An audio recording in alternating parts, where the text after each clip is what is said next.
Ahoy Sobat VJ, jumpa lagi dengan VJ Indra 21.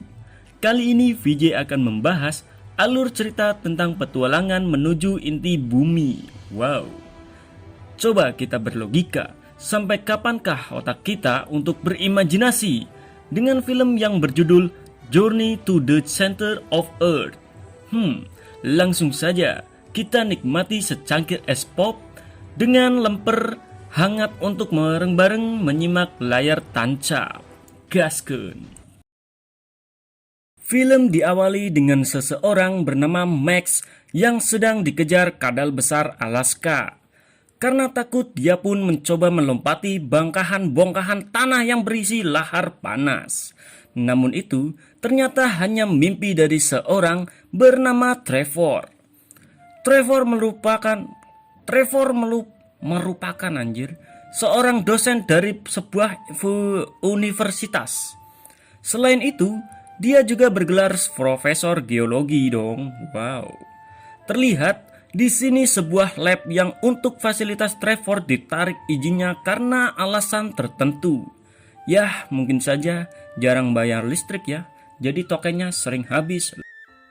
Singkat waktu, Trevor yang sedang merenungi nasib didatangi seseorang bernama Elizabeth, yang merupakan istri dari Max. Ia menitipkan anaknya yang bernama Shane. Lalu mereka berdua hendak bermain. Setelah beberapa kali mencari mainan, si Trevor malah menemukan sebuah buku berjudul Journey to the Center of Earth. Trevor pun membuka buku tersebut dan dia pun terkaget dengan isi buku tersebut. Kemudian, Trevor dan Shane pergi ke lab untuk mencari data dan alamat di mana lokasi untuk menuju inti bumi. Shane menemukan sebuah lokasi yang tepat, yaitu untuk perjalanan ke inti bumi, yaitu tempat yang bernama Sneffels. Mereka berdua pun akhirnya menempuh perjalanan dengan pesawat. Di dalam pesawat, Trevor dan Shane sedang mencocokkan sebuah kode. Bukan nyanyian kode anjay. Dan kode tersebut terpecahkan oleh Shane, yang merupakan sebuah nama dari seseorang. Singkat cerita, Trevor dan Shane melanjutkan perjalanan melalui jalur darat, dan mereka pun sampai ke tempat bernama Reykjavik. Setelah lama dalam perjalanan, akhirnya mereka menemukan sebuah tempat bernama Institut untuk Vulkanologi Progresif. Mereka menuju ke sebuah gedung tua dan bertemu seseorang wanita yang bernama Hana. Bukan Hana Nifa anjay, pikiran lu terlalu traveling coy. Mereka bertiga berdiskusi tentang isi buku yang ternyata dikarang oleh Max dan juga ayah dari Hana, yang menyebutkan bahwa mereka merupakan Fernand, yaitu orang yang membuat suatu karangan yang belum ada bukti dan kenyataan atau kepastian, seperti cintanya padamu anjay, curhat bos.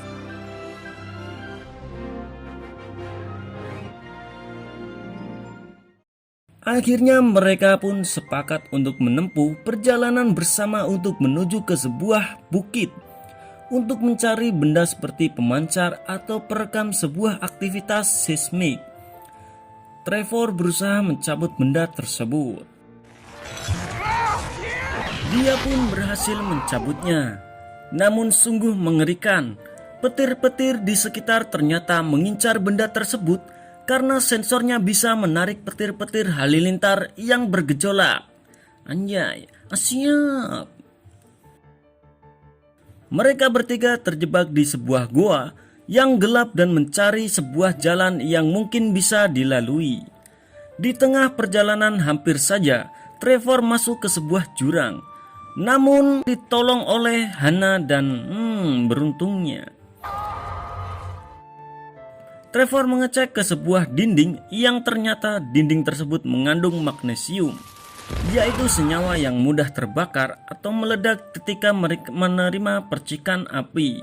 Anjay, edukasi, semangat dong, like-nya. Setelah itu mereka bertiga pun turun ke dasar jurang dengan menggunakan tali belt, safety first ya kan. Dan berhasil turun meskipun awalnya Trevor kepleset ke dinding, mampus. Singkat waktu, mereka menemukan sebuah lokasi tambang yang sepi dan tidak ada karyawan satupun. Untung saja ini bukan sebuah film horor. Horor, cia. Akhirnya mereka melanjutkan perjalanan dengan menggunakan kereta dorong. Jadi wahana baru nih, mantap.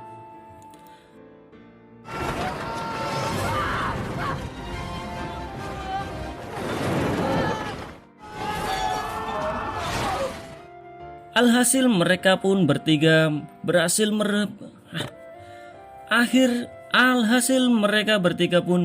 berhenti setelah menempuh perjalanan dengan teriak bergembira. Anjay, apaan coba? Singkat waktu, mereka menemukan sebuah ruang yang dimana terdapat banyak batuan-batuan yang berkilau. Wah, auto sultan nih. Shen mengambil beberapa permata itu.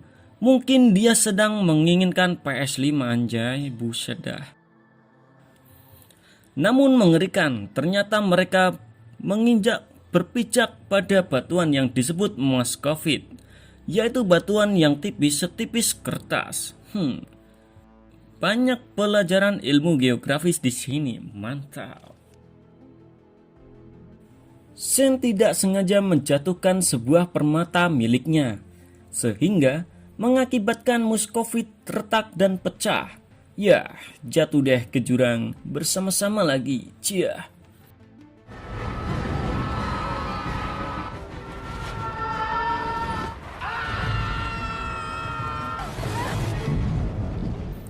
Ternyata di dasar tersebut ada sumber air yang sodekat dan mereka pun selamat. Mereka bertiga tiba-tiba terkejut dan terheran-heran dengan munculnya segerombolan burung yang bercahaya terbang mengitari mereka. Manjai. Mereka pun mengikuti burung tersebut dan alangkah terpanahnya mereka malah menemukan sebuah tempat yang Trevor sebut itu adalah inti bumi. Wow, amazing. Singkat waktu, mereka melanjutkan perjalanannya dan menemukan lokasi yang sama dengan yang ada di buku karangan Max, yaitu gambar lokasi jamur besar Alaska. Next, mereka berlari dan menemukan sebuah tempat layaknya rumah kecil namun tak berpenghuni. Trevor dan Shen penasaran rumah siapakah ini? Anda pengen tahu jawabannya? Ketik rek spasi nama tempat, kirim ke 6969. Lanjut ke Hana yang sedang berkeliling sekitar. Dan alangkah terkejutnya, ternyata Max sudah meninggal. Innalillahi. Ternyata itu semua adalah peninggalan Max. Dan akhirnya mereka bertiga membuat kuburan untuk Max. Trevor membacakan suatu pesan dari Max untuk Shen untuk yang terakhir kalinya. Next, karena suhu di tempat itu semakin naik, akhirnya mereka bertiga berencana meninggalkan tempat tersebut. Karena suhu di tempat tersebut sangatlah panas, bisa mencapai 100 derajat lebih. Wah, gosong nih. Buset dah, bisa mateng. Mereka pun bekerja sama membuat sebuah sampan untuk menyeberangi lautan. Manjai. Dengan dibekali ilmu pramuka, mereka memanfaatkan benda-benda sekitar untuk membuat prakarya yang pro pastinya. Manjai. Singkat waktu, mereka pun dengan gigi berhasil menyelesaikan dan siap untuk berlayar ke lautan lepas. Di tengah lautan, ternyata ada badai menerjang. Suasana laut pun menjadi menyeramkan.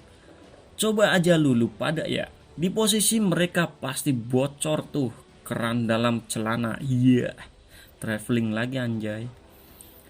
Di sini terlihat ada suatu makhluk berwujud ikan yang disebut Helvitis, ikan serem mungkin, yang mencoba menyerang mereka bertiga. Keroyokan dong. Lanjut, setelah mengalahkan Helvitis, ternyata fenomena alam masih berlanjut. Ada segerombolan penyu berleher panjang melintasi lautan. Namun naas, Sen yang sedang mencoba menahan tali layar yang terputus akibat goncangan hewan tersebut malah ikut terbang bersama layar tersebut. Apes dah. Singkat waktu, Sen mendarat di sebuah pulau yang entah apa namanya. Dan Sen pun melanjutkan perjalanannya dengan mengikuti burung pijar. Pindah ke Trevor dan Hana.